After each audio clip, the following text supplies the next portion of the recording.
Hello and welcome to Module 3 of your training on parent rights, roles, and responsibilities. My name is Geneva Shaw, and I'm the Training Director for California Tribal Families Coalition. So before we get started into roles, rights, and responsibilities, we are going to hear some words of wisdom from the experience of former foster parents themselves, our very own Allison McCovey and Fawn Canez. I know that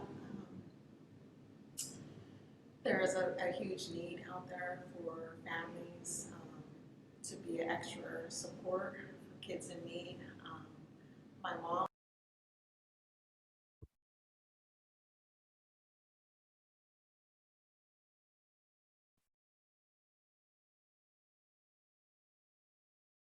was somebody who was really lucky in that when she had to go to foster care, it was with another tribal member in the community. When I was a youth and had to go to foster care, I got lucky. I was with my auntie. And I also know from my experience how fortunate I was to be in a place where I didn't feel like a foster child and it was kind of like an extended visit. But I also know it was the hardest time of my life and that it wasn't just hard for me, it was hard for my mom. And so just being able to have a safe place to be and be loved and supported, but then also that, you know, there was nothing more that my auntie wanted than for her sister to be able to, you know, parent her children. So just knowing that I don't want our children to feel like foster children when they do need to be placed, and that really they have aunties and uncles who can be that support, but then also understanding our goal is always to help reunify our family and make it whole. I think that school clothes shopping for the senior year was pretty exciting. I think it's always an exciting time, but even my sister took my girls, both her and my daughter, out and bought some cool stuff, and they were really strutting around in their new clothes, and I think Christmas was really fun too. I still have some really cute pictures, and that was really fun, and I took her on a couple trips, and it was nice. It was a learning process. So I wish I had been a little bit more prepared for some of the needs that she had. But we did work through it together. I mean, sometimes it was just sitting with her and just sitting there and being with her, trying to figure things out just as I would with my own kids. And it was just kind of understanding everything that she had survived, and she didn't like being called a survivor, so I take that back. Everything that she had dealt with throughout her life, I would just have to remember that she was bringing a lot more than I think I was prepared for. But we did work through it together, and my biggest hope was that if nothing else, she did have her own room and a safe place for that time, and hopefully some life skills, because that's all I did. I only had 18 months with her, so teaching her some good life skills was important for me. I wish I'd have been more plugged into support services beforehand. I think that whether you're going to end up there or not, that it's really good to know that. And I think the tribal support that I had was much more helpful to me. And I did have somebody to always call. So I think designating that person you're going to call is a good thing. And having the support like we do with our village way of life, just kind of designating that beforehand would be helpful. And then just really knowing the resources and crisis numbers and things like that beforehand as well. I think that it's always the goal. I always wish best for the parents. Parents always do the best that they can with what they were given. So for the parents and for the youth, it is the best outcome. Thank you, Allison and Fawn. Oftentimes our greatest source of support are other foster parents, either who have done given this gift previously or are doing it currently, so we can lift each other up, support each other, share information, share wisdom, and just, have somebody to decompress with and even vent to at times. All right, so overview of module number 3. In this final module, we will review your rights, roles, and responsibilities as a foster parent, what you can expect when a child is first placed with you, and what supports are available to help you along the way. So here we go. Parent rights, roles, and responsibilities. Just to revisit the program purpose, always to protect the health, safety, and well-being of Indian children that must be removed. Our Native foster parents are the key to assisting the birth families achieve wellness and reunify with their children. When out-of-home long-term care is necessary, the goal of the program is to ensure that our foster parents will maintain and enhance the child's connection to the child's culture, family, and tribe always. All right, a bit about expectations. So from the Yurok tribal child welfare side, the expectations is that it will provide fostering parents with a high quality of communication, training, and service delivery, and that you are valued. You are deeply valued, an integral piece of ensuring child protection within the Yurok value system. In addition, expectations of you all as the fostering parents would be to develop a positive relationship with the parents working to reunify, so the birth family, the birth parents. And remember, licensing is a privilege and not a right. All right, as well, parenting is on your terms. So you have authority, you have autonomy as well in the process. So as a fostering parent, you always have the ability to choose to accept children into your home or not. You have the ability to choose to be an emergency placement only. So that's a very short-term type of placement. You have the ability to choose to become a foster parent for a specific child only. So maybe a child that you have already a relationship or connection to. And you have the ability to choose to accept any children into your home. You may get through the process and, learn more about and go through the training and decide that it's ultimately not for you. Or maybe you want to, wait until longer down the road. But that all is entirely up to you to decide what you're ready for and what your comfort level is. More about emergency placements. So again, that very short-term specific type of placement. So what is that? In most circumstances, placement is needed before the licensing process can be completed. So what does that mean? So you maybe have not considered being a foster placement until somebody that you are connected to needs that type of care and support. So maybe it's a niece or a nephew or another relative. So perhaps a child has already been taken into care and you haven't gone through the licensing process yet. Okay, so that's where the placement is needed before the licensing process can be completed. In those types of instances, the Yurok tribal social workers are authorized to conduct what we call emergency assessments to facilitate placement to meet this need. So that kind of all of a sudden immediate type of need. Those placement pieces include fingerprinting for FBI and what we refer to as CACI background checks, child abuse something index. We'll come back to that. You do an initial application, a drug test, and a home inspection. And this is all done in a very timely manner because, again, this placement is needed on an emergency or a very immediate type of basis. If you are denied emergency placement, which is not terribly, uncommon, you may still pursue placement by completing the full licensing process. So for example, why would somebody not complete or be denied emergency placement, but then still are able to go through with the full licensing process? Well, maybe and we'll talk more about this, but maybe in the process of this emergency assessment, there is something that pops up on one of the adult in the home's background through the process of fingerprinting. And that takes a little more long and involved process to be able to clear.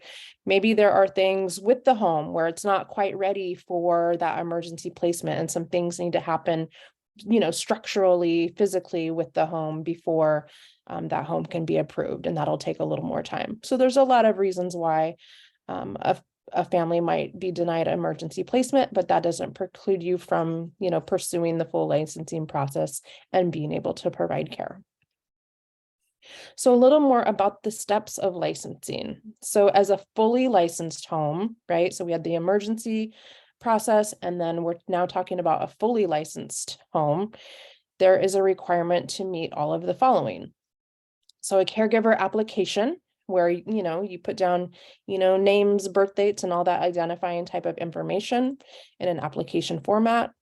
There is the criminal background and child abuse registry checks. So ensuring, what type of criminal history any of the adults in the home may or may not have, as well as any previous, reports of child abuse that may have been committed or may have just even been reported and evaluated out, meaning that, any things were unfounded.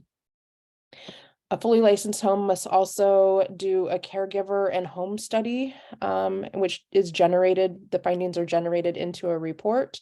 So that's where you have a tribal social worker who will come to your home, do an assessment of your home, as well as an assessment of you and your capacity as, a parenting person. So, kind of be prepared for some, kind of intimate discussion and questions that are captured in that home study. And honesty is always kind of the best policy, so that there can just be a really comprehensive assessment, not only of your capability and capacity to provide care, but any needs that you might have and types of support that might be beneficial to you as you engage in the process. And then again, that is generated into a report by the social worker who does the process with you.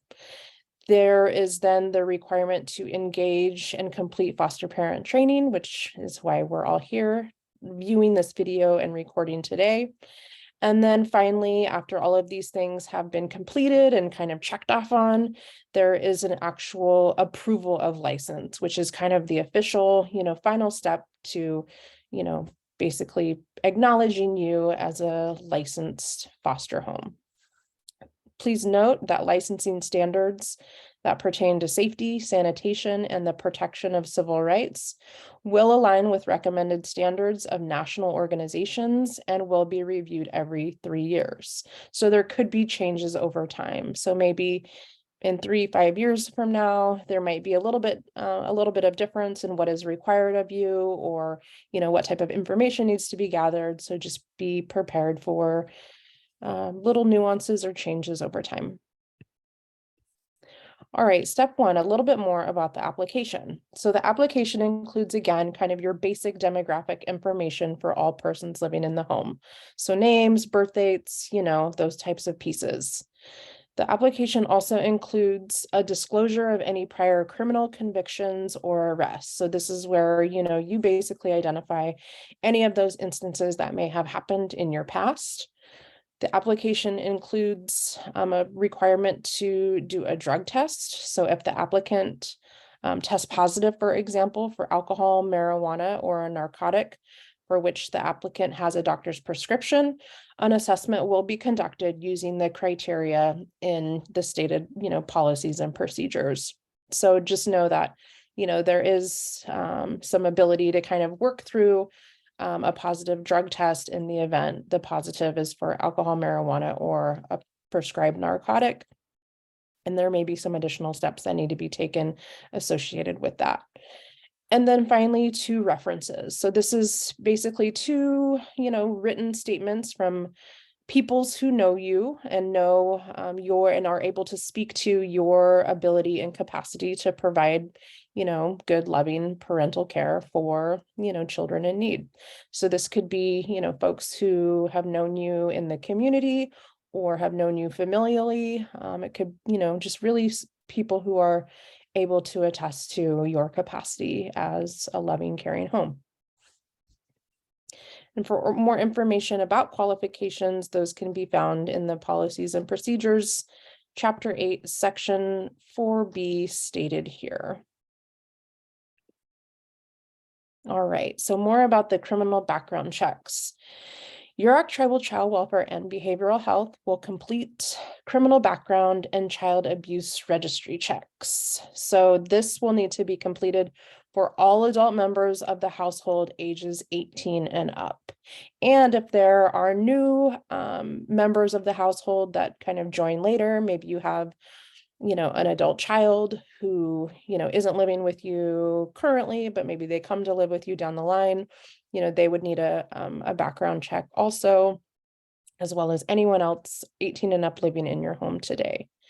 The fingerprinting base checks for state, national, and tribal crime information databases. This is inclusive of the California Department of Justice and the Federal National Crime Information System of the Federal Bureau of Investigation. So basically, it's a very comprehensive, assessment and check for any past criminal kind of hits and convictions that you may have had during your lifetime. But don't let that intimidate you, because just because you maybe have had things in your past doesn't necessarily preclude you from being able to foster at this point in your life. It may just mean that there's a little more process that needs to be conducted to make sure things are good to go. And we'll talk a little bit more about that. Good news is that Tribal Child Welfare Behavioral Health has a mobile live scan machine. So the machine that you actually physically do the fingerprinting on can be taken to you in your home. It can be taken out into the community. So the idea is that being able to do the background fingerprinting and background checks is really accessible. So again, that means like you might not have to travel somewhere to go do it, but that kind of machine can come to you. And that's actually really a really cool thing. So it can be at community events and other places where we are recruiting and getting the good word out about having more foster parents available in our communities. Please note that all criminal records information provided to Tribal Child Welfare and Behavioral Health is confidential. Disclosure of this information is a misdemeanor under the state law. So all of that to say is that your information will be kept very confidential and very sacred, knowing that it is very sensitive information and are held to the highest confidentiality standards. All right, so what if? Okay, so what if there are things in our past, in our background checks that pop up? What can we move past, and what are kind of some hard lines or hard no's? So there are some non-exemptable offenses, meaning that, it kind of precludes somebody from being able to provide care. So an applicant shall not be granted a license if the applicant or any adult members of the household have any of the following. And again, the idea here is always child protection. So these are the pieces where it's, essentially non-negotiable. So if any adult member of the household have a criminal, felony, and or substantial civil offense record under the California Health and Safety Code Section 1522, if they've ever been convicted of a federal non-exemptable crime, such as child abuse or neglect or spousal abuse, a crime against a child, a crime involving violence, including rape, sexual assault, or homicide, but not including other physical assault or battery, and then domestic violence within the last 2 years.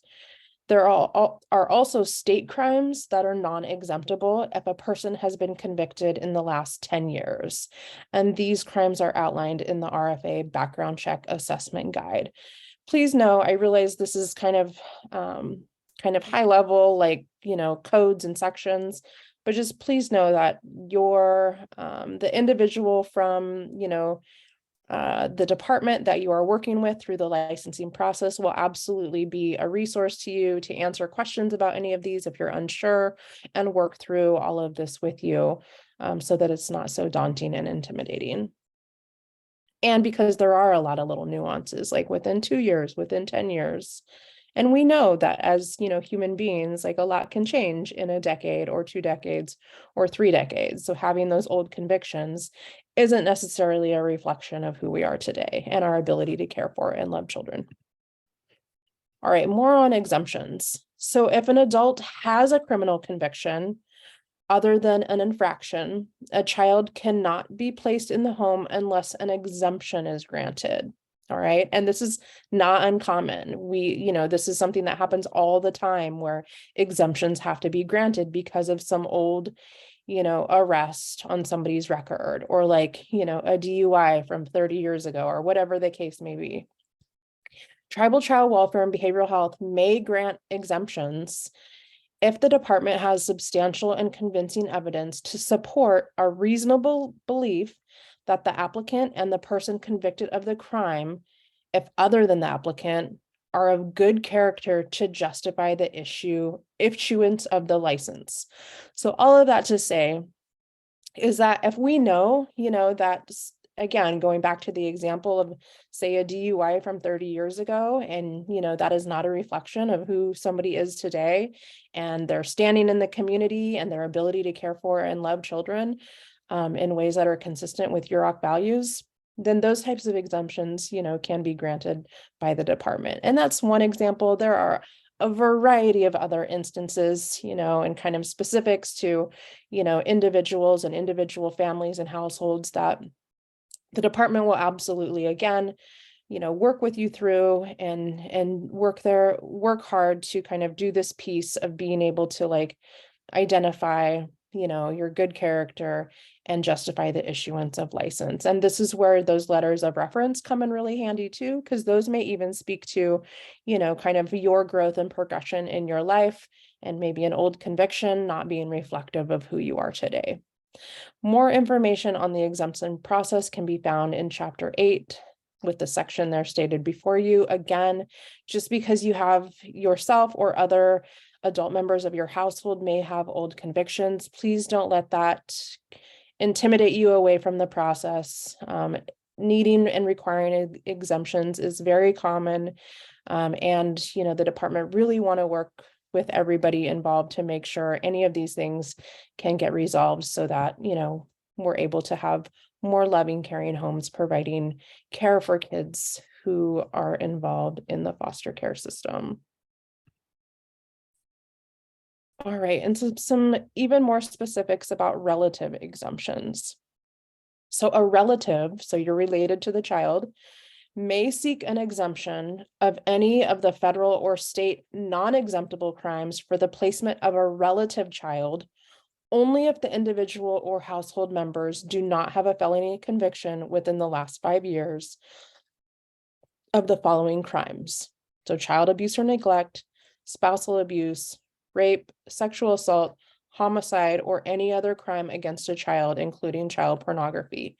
Again, more on the procedures for these exemptions found in Chapter 8, but this is, even more kind of complicated, but even more opportunity for family members to not be precluded from providing care for their own relative children who are needing that type of care. So, everybody's going to have kind of their own unique situation and story. So your licensing social worker and other social workers will work through you and the other adult members of your household on these processes. Child abuse and neglect registry check. So potential caregivers, and again, any people over the age of 18 in the household, must also undergo background checks and investigations of substantiated reports found in the California Child Abuse Central Index, which we refer to as the CACI, and the child abuse and neglect of any other state where a household member has lived in the last 5 years. So this is basically checking for, your own, any past child welfare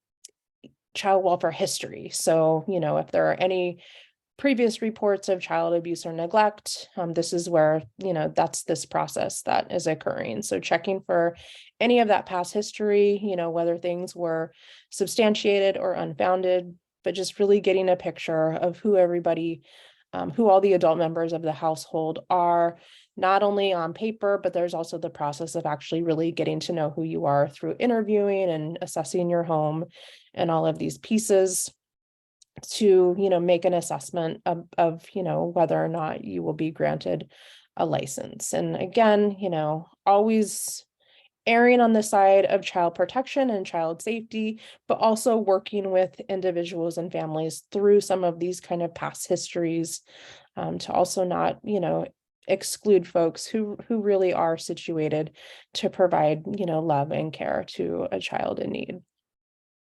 Licenses shall not be granted to any household where there has been a substantiated report and the Tribal Child Welfare Behavioral Health, after an investigation, has determined the individual is a potential risk to children in their care. So all of that to say, even if there have been kind of old previous, child welfare, history and reports, your child welfare department will do an investigation and assessment of kind of where you're at today and determine, really the potential risk to children in your care. So it may be that the assessment is, there is no risk to children in care. That was, old history, old business, and not reflective of your ability to care for children today in this current time. But again, full assessment of all of the information, so those types of decisions and determinations can be made with child safety at the heart. All right, some steps of caregiver and home study assessment. So an assessment of a family's ability to provide for the safety, health, well-being, and permanency needs of foster children include. So this is where you have a very kind of human interaction where there is interviewing, an assessment of your home, and more. So this assessment includes the physical environment, so the actual kind of physical, your physical home space, as well as the dynamics of the family system. So really kind of assessing, your household and all the members of, and relationships and interactions within that household and family system, as well as the prospective family's ability to manage the demands and stressors of being a foster parent, because, this is a challenging role and a lot of is required of us. So an assessment of not only your ability to manage demands and stressors, but an assessment of your strengths as a family, as a household, as well as maybe an assessment of some of the areas where you might need some additional support or training, or just connection to resources in the community so that you can manage the demands of providing care. The person doing the caregiver and home study assessment will evaluate the following. They will evaluate the personal characteristics and social relationships of the caregivers or other members of the household. So again, kind of more on just who you are and who your family and who your household is. There will be evaluation of the commitment to substitute care. So your commitment to wanting to provide this type of, opening up your home and caring for others, and to work cooperatively in support of the child's case plan. So the child themselves, will have some kind of identified, goals to take care of their health and well-being and safety. So this is, an assessment of your willingness and ability to really work cooperatively around meeting the child's, health and wellness goals. Of course, that's going to look very different for an infant than a teenager. So, each child's case plan will be uniquely tailored to who they are and their circumstances and their needs.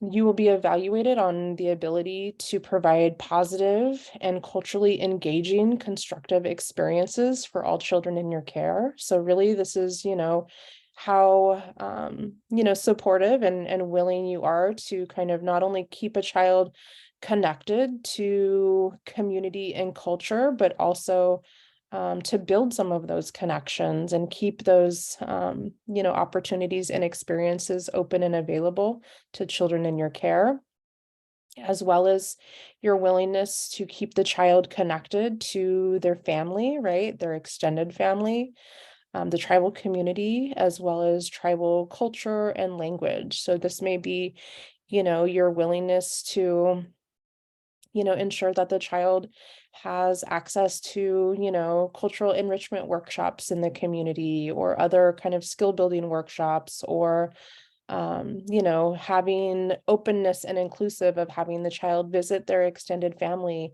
and participate in, special celebrations or holidays or those types of things.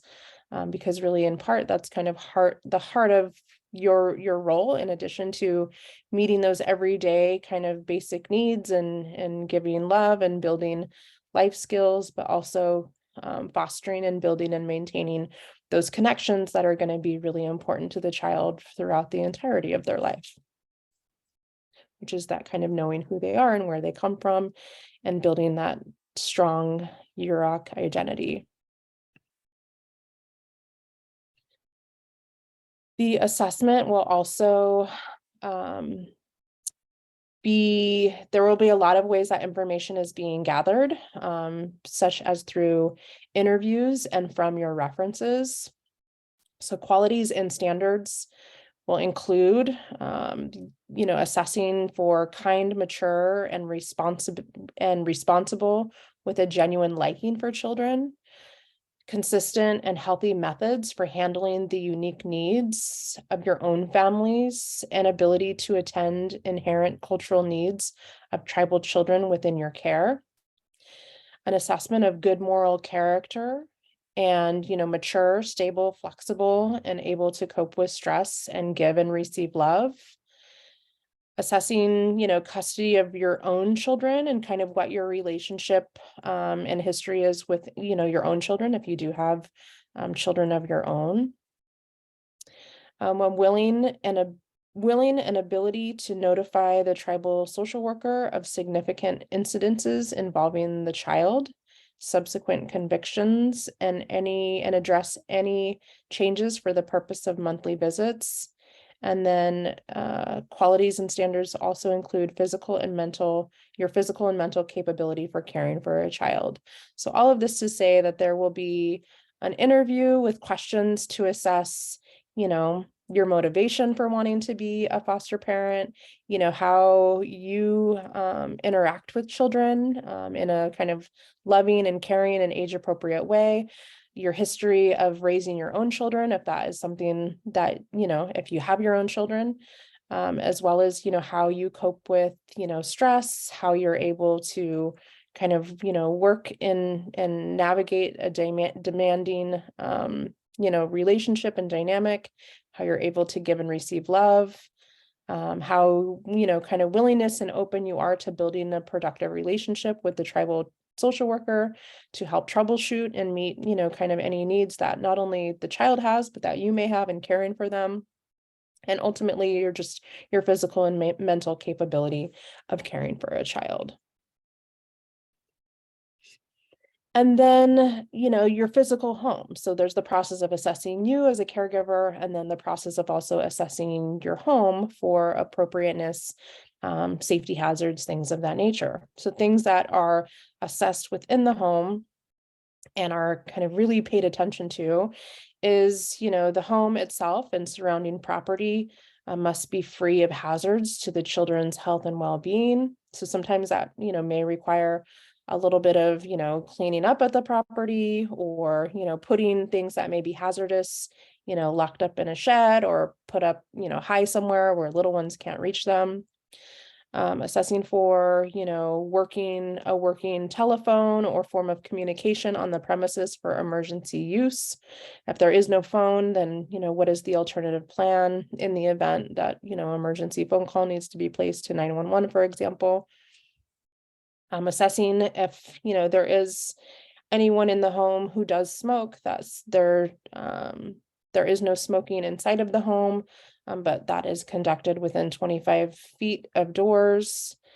assessing if any hot tubs or pools are kept inaccessible or have an approved safety plan. So sometimes that means, if there's a pool, for example, that there's, a fence around it or whatever those standards might be that are communicated to you. Checking for functioning and working smoke alarms, carbon monoxide detectors, fire extinguishers, first aid kits, evacuation plans, and kind of all of those, safety type of pieces. Assessing that there's no dangerous equipment, toxic chemicals, firearms, or medicines accessible by the child. So kind of when and where do you keep things locked up, such as, firearms, hunting rifles, things of that nature, so that they are not accessible to the child. And then assessing for just kind of overall, cleanliness of the home. I mean, it doesn't have to be perfect. We all, homes are lived in. They are, doesn't mean that everything has to be squeaky clean. But that, there's a certain standard of cleanliness that, really is kind of, there's no, obvious hazards to the child. There's running water that is safe to drink, and a safe and operational heating system, whatever that may be. For more information about the home study assessment and these specific standards, that can be also found in Chapter 8 of the Policies and Procedures. All right. So the number of children licensed for the home. So the department will determine how many foster children can be adequately and safely cared for in your specific home using the following criteria. So in a 2-parent household, no more than 6 children, including other children, already in the home. So say you're a 2-parent household, you already have 2 children of your own, then the most children that you can be licensed for outside of your own would be 4 children. In a single-parent household, no more than 4 children, including other children already in the home. In a foster home, the limit of children under 2 years of age is 2, including other children already in the home. So 2 children under the age of 2.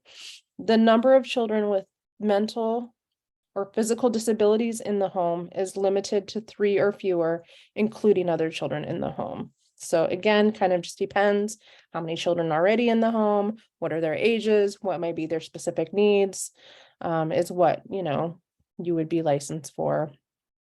But again, your licensing social worker and folks that you're working with will remind you and walk you through those particular standards, and they will be the ones to kind of determine, or just remind or not be trying to place when your home is already full in that way.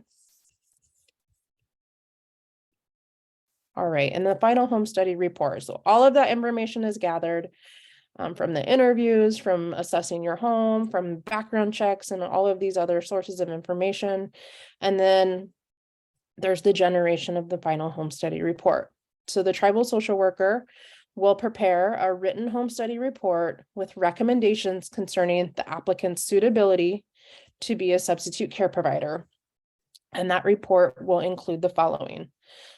So the basic kind of makeup of the household, the number of beds and the location of those beds, the availability of space for the foster child to sleep, where they will store personal items, where they will study, what is the safety, how they will safely play, where, potentially dangerous materials are kept and how things are potentially locked up if, that is something that is present on the property.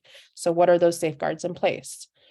Whether the applicant has reliable means to transport the child, including safety seats, or what is, the accessibility of transportation, because we know, children, they have appointments, they have to get to school, they, different types of things that we need to make sure that we're able to transport them to and from.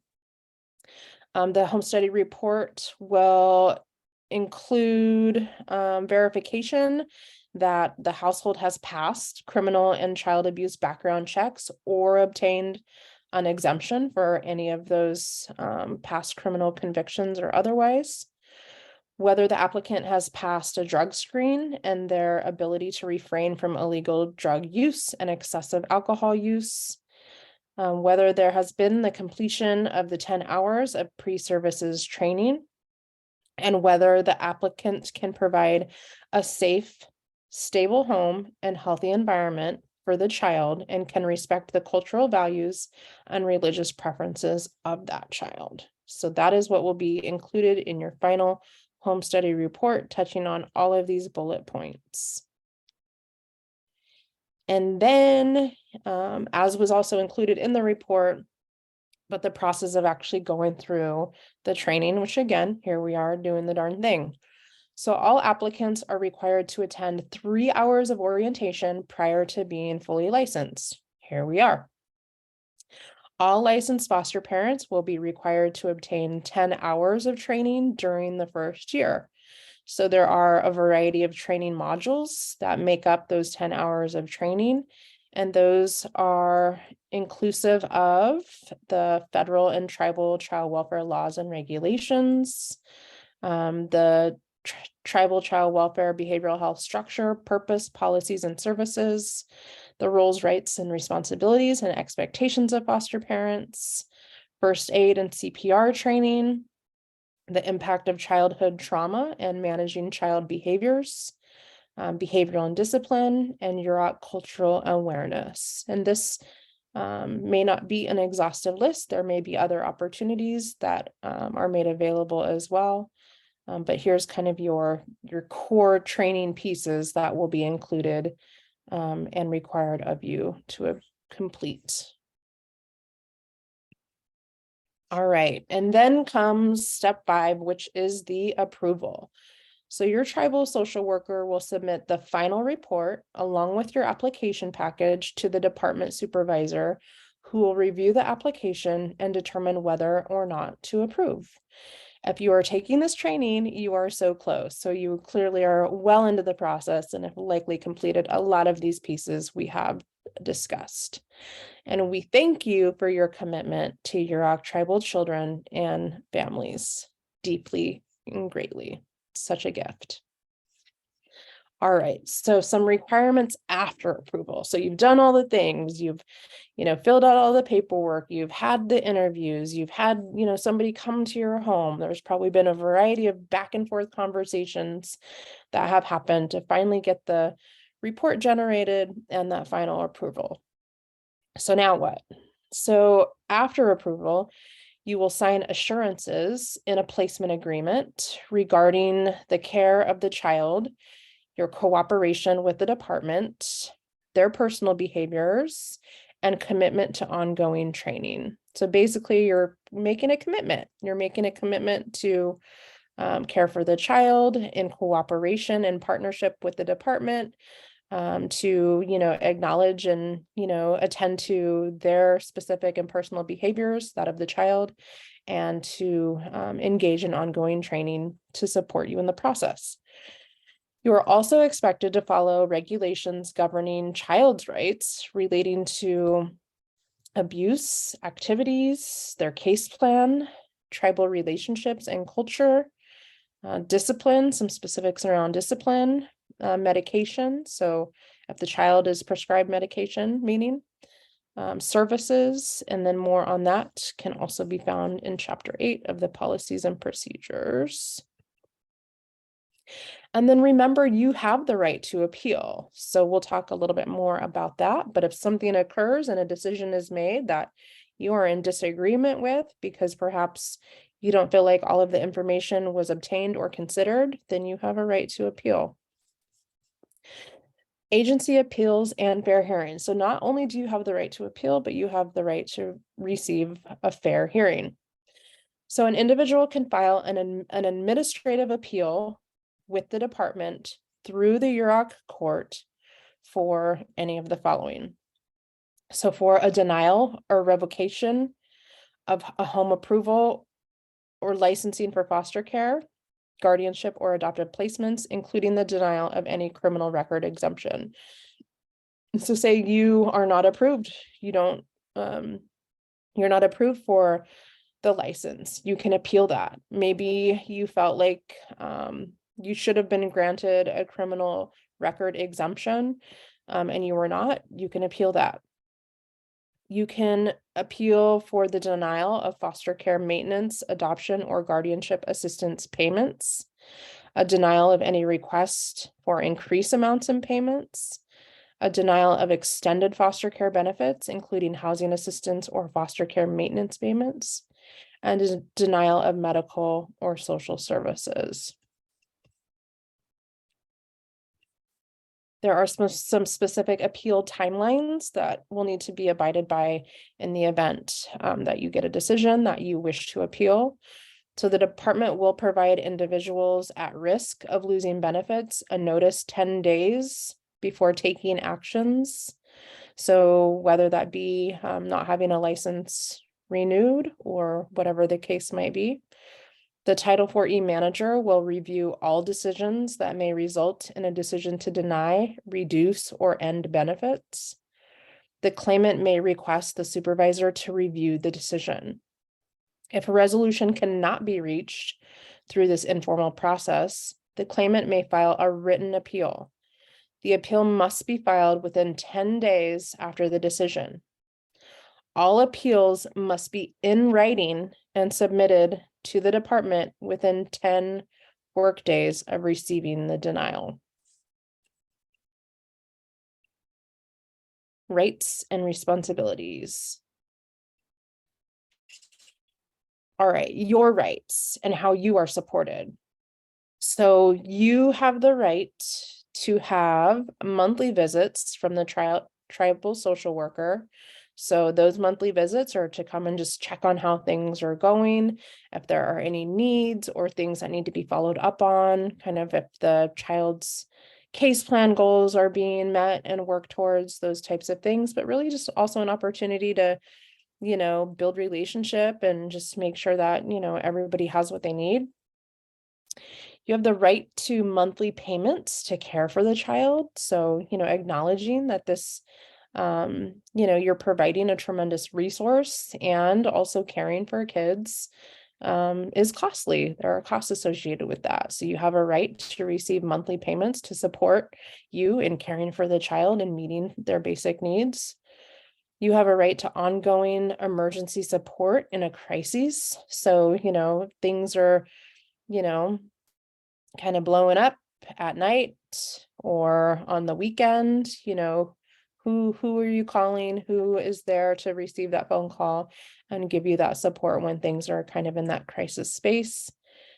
You have a right to essential documentation. So those medical and educational records of the child, medical consent forms, and notice of court hearings so that you can provide, you know, the type of care that is asked of you and accessing their medical records and being able to, you know, access medical care for them, for example.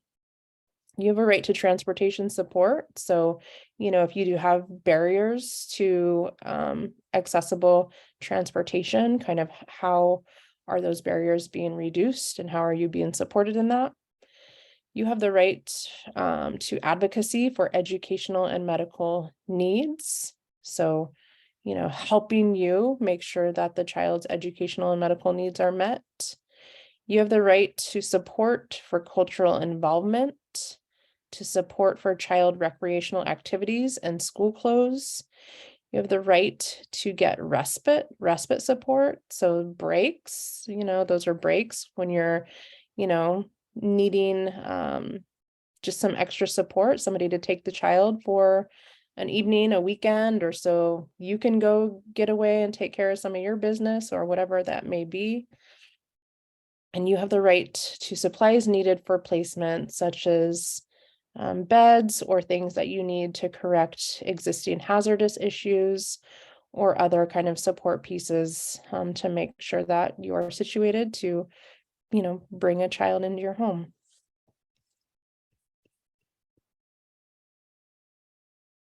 So visitation is a parent and family's right. And you have a role in visitation, or you will have a role in visitation, most likely.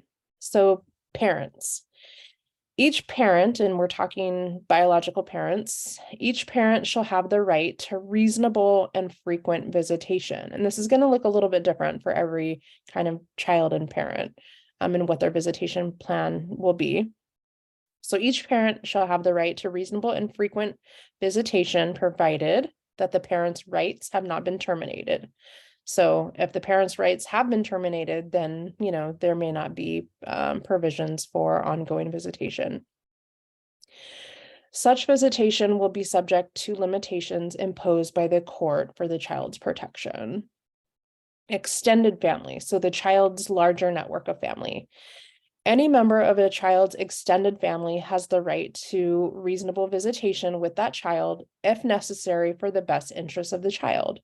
Extended family visits are really important. We want children to remain connected to grandparents, aunties, uncles, siblings, cousins, like all the people that care about them, right? So how do we maintain and support those connections? You're going to have a really important role in that, because we don't want to isolate children from the people that care about them, right? We want to make sure that those relationships safely are maintained, and that the family has access to the child and vice versa. So again, whether that be, out in the community, at community events, at specific family celebrations, maybe a child goes with, auntie or grandparents for, a weekend a month, or whatever it may be, whatever is worked out, whatever is kind of planned out, whatever's on paper.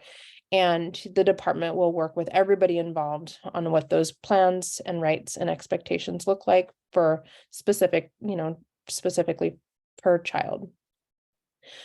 Effect on visitation rights of a finding of aggravated circumstances or certain criminal convictions. Mouthful. So after a finding of the existence of an aggravated circumstance or the existence of one of the criminal convictions outlined in chapter so-and-so you see before you, the court may deny that parent, guardian, caretaker, or extended family member visitation rights with respect to any child that is at risk of becoming a child in need of aid. So all of this to say, we want children to maintain those contacts with their people, right? That's really important. And we also want to center child safety. So if there are people in that greater network that are not safe people, there are safeguards against that, so that you are not kind of putting a child in harm's way by having them visit with a family member who might not actually be a safe person. So supporting family visits, but supporting them in a safe and responsible way. And again, your social worker will kind of work through and identify whatever those visitation plans are that are child specific. So each child is going to have their own, who they visit with, how they visit, for how long, those types of things. And those things are approved by the department. All right, and children have rights in all of this process as well. So children have a right to the following. They have a right to be free of abuse, and that includes by other children in the environment, so other children in the home. They have a right to engage in recreational activities of their choice, so participating in, extracurriculars, whether it be, sports or cultural activities or, music, whatever a child might be into, dance. Children have the right to be informed of the case plan and caregivers that will assist children in meeting their goals. Children have the right to have access to tribal and family relationships. Again, kind of going back to the last slide. Children have the right to access to cultural responsibilities as defined by the child's family and tribe. So this may be participating in cultural events. This may be participating and being able to attend specific, ceremonies and ceremonial functions, community events that, there's a lot of opportunity and a lot of ways that can look. Children have the right to file complaints themselves. Children have the right to protect against and have protection against environmental hazards. So kind of going back to making sure environmental hazards on the property are not accessible to young hands. Children have the right to have medication administered as prescribed and not as a means for behavior control. So this is going to be very child specific as well. You know, if a child is prescribed medication, ensuring that, you know, the administering of that medication is following specific kind of doctor's instructions. Children have a right to civil rights. They have a right to privacy, and the identity of the child will be protected, have their identity protected. Children have the right to appropriate services that could benefit them, as well as the right to age and ability appropriate work experience. So, you know, once they reach a certain age, to be able to, you know, actually get some work experience, or maybe even that means, you know, like babysitting or, you know, other like chores, you know, within the family system. Children have the right to a family, tribal, and friend visits according to the case plan. So again, case plan will ensure kind of that child safety piece and making sure that the visits are with safe people or in safe kind of, you know, productive situations. And then children have the right to discipline applied with consistency and love and not anger. All right, more on discipline. So what is acceptable discipline and what is considered unacceptable discipline for children in care? So acceptable. So give something rewarding or remove something negative for good behavior. So for example, a trip for ice cream or dismissed from taking out the garbage or another chore for good behavior. So rewarding good behavior. Remove something rewarding for negative behavior. So taking away television privileges or, you know, video game privileges or whatever is appropriate. Give a work assignment. So for example, chores as a form of discipline, or for having to write a letter explaining why their actions were inappropriate. Also, timeouts are considered acceptable discipline. So taking a break from play or restraint when necessary. Alert the tribal social worker, however, if there is repeated need for restraint. And your tribal social worker can talk even more with you on acceptable discipline that is age appropriate, right? Because what's going to be acceptable and age appropriate for a 2-year-old isn't necessarily going to be the same for a 16-year-old. Some unacceptable forms of discipline for children in care are group discipline for the needs of one child. So disciplining all the children because of one child's actions would be considered unacceptable. Acts designed to humiliate the child are considered unacceptable. Abusive discipline, of course, unacceptable. Deprivation of parental visits. So if a child gets in trouble, we are not allowed to take away their visits with their parents as a form of discipline. Unacceptable would be to lock the child in a room or extended isolation. No spanking or hitting for kids in care, just, you know, acknowledging that, you know, they may have already experienced, you know, some level of physical abuse or not, but, you know, spanking or hitting is not acceptable form of discipline. We should never be threatening to remove them from the home. So, you know, basically like threatening to kind of kick them out if they don't engage in appropriate behavior. We should never be depriving of food, clothing, or shelter. And a final unacceptable form of discipline would be emotional deprivation, such as not smiling, hugging, or interacting with the children. As some examples. So what else can I or can't I do? So you can care for the child using reasonable and prudent parent standards. You can arrange for up to 24 hours of childcare without criminal background checks. So that is like, you know, a 24-hour, you know, visit, sleepover with, you know, a family member or, you know, friends and friends' family. And if it's 24 hours or under, then criminal background checks are not required of those adults. You can sign the child up for appropriate pro-social activities. You can communicate with the child's support, such as their teachers, their doctors, their coaches, the tribal social worker, and their family.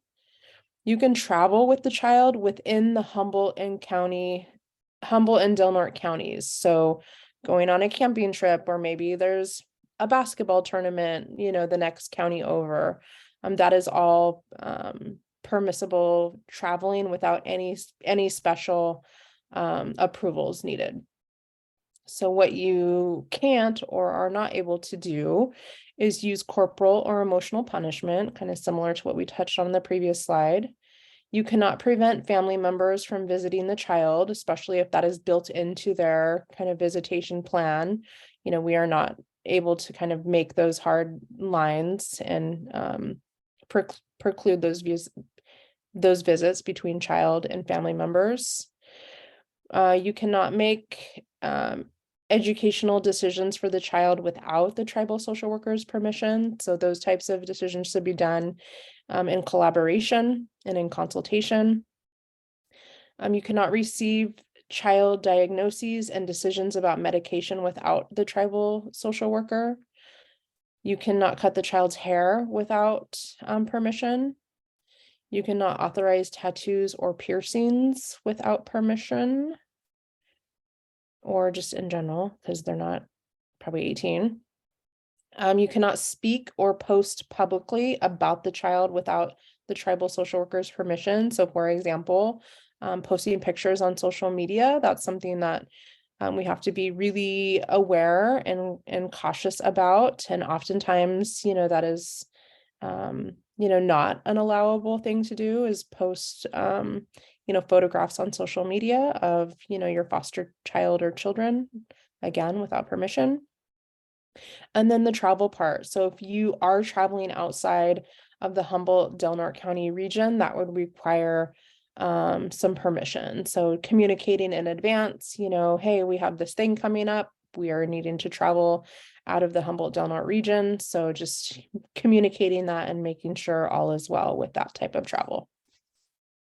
So it's really just kind of being in good communication for a lot of these things. And it's not that like some of these things you can't do at all. It's just kind of doing that kind of approval, consultation, and collaboration process to make sure things are appropriate, or make sure things are monitored, or make sure things are safe, that type of thing. All right, so when do you need to call the tribal social worker? So hopefully you have a, very productive relationship with your tribal social worker, because they really are here to support you. Not only are they there to support the child and support the parents in the reunification process, but they're very much there to support you too, and oftentimes have a lot of information about, what could be useful, or are just, a good ear to bend when you have questions, or, are feeling maybe overwhelmed or frustrated. There's somebody to listen and troubleshoot with you. Or you have questions about like, can I do this? Can't I do this? So really the idea is that you are in good regular communication with your tribal social worker all the time anyways, and making sure that you have their cell phone number and email very accessible. But you definitely need to call the tribal social worker at some kind of key points if these points come up, if this is ever even a thing. So if the child is ever missing or runs away, contact with the tribal social worker immediately is essential. If there are safety issues that arise during visitation or in the community, so report those, to your tribal social worker as soon as possible. In the event of a medical emergency, reach out to your tribal social worker. Any educational events such as school meetings to troubleshoot. If there are suspensions or kind of grades or progress reports, all of those school educational pieces, communicate with the tribal social worker. Any social or emotional needs that arise, reach out and consult with your tribal social worker.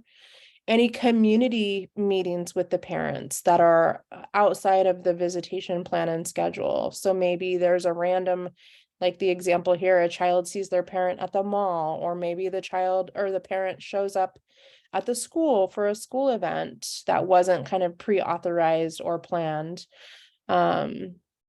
Communicate those types of things to the tribal social worker. If you need to arrange childcare longer than 24 hours, reach out and communicate with the tribal social worker, make sure the plan is good to go. And then where you may be needing to travel or wanting to travel outside of Humboldt and Delaware counties, reach out to the tribal social worker in advance and communicate the travel plan and make sure that's all good to go as well.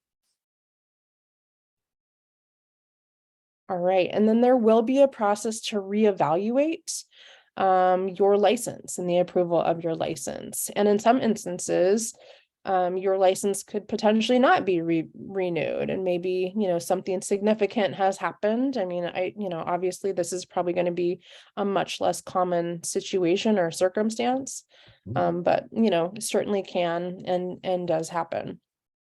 So all licenses are valid for 3 years. And then, there needs to be a reevaluation process that occurs.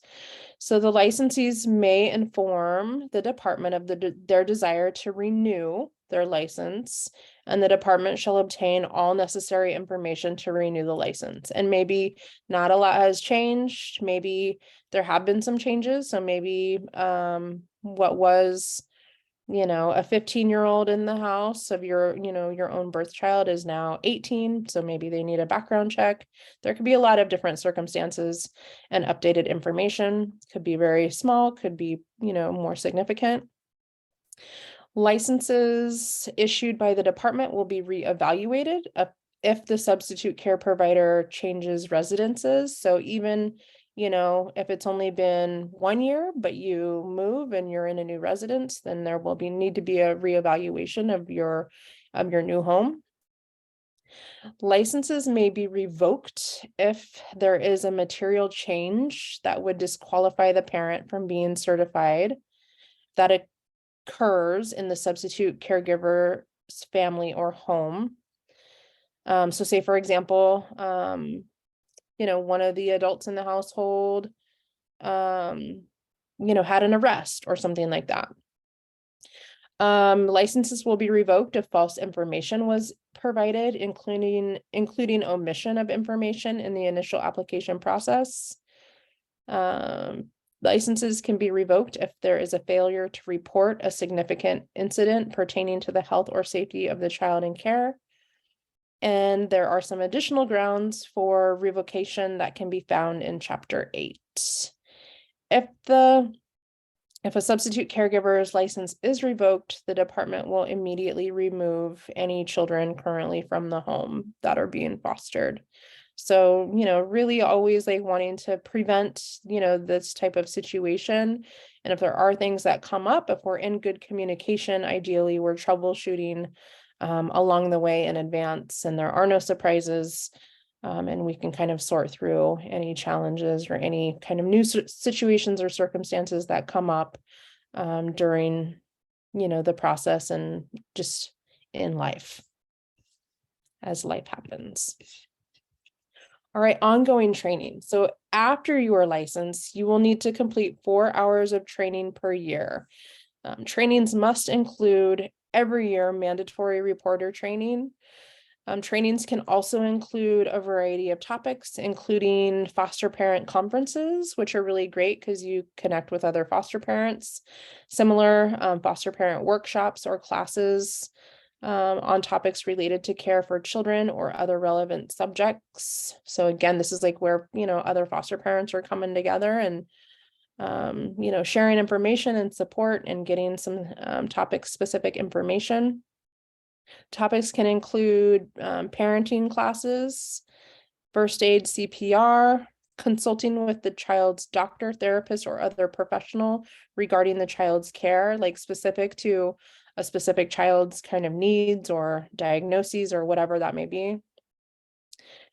Trainings can include participating in a foster care panel discussion or groups like a foster parent advisory board or a foster parent kind of, peer-to-peer kind of support educational process. Participating in your child's therapy sessions. or court hearings can be inclusive of training opportunity. And then some additional training objectives can be found in chapter 8. But these are just some examples, and there may be others that come up. And so that may be another time that you reach out to your tribal social worker and be like, hey, I'm, doing this thing, or there's this cool opportunity, like with this count towards my training hours. And then your tribal social worker can kind of assess what the thing is and let you know if that indeed will cover some of your required training hours. All right, so that brings us to the end of module 3. Thank you all for the gift of fostering. You are appreciated, you are valued, and hope you enjoyed the video.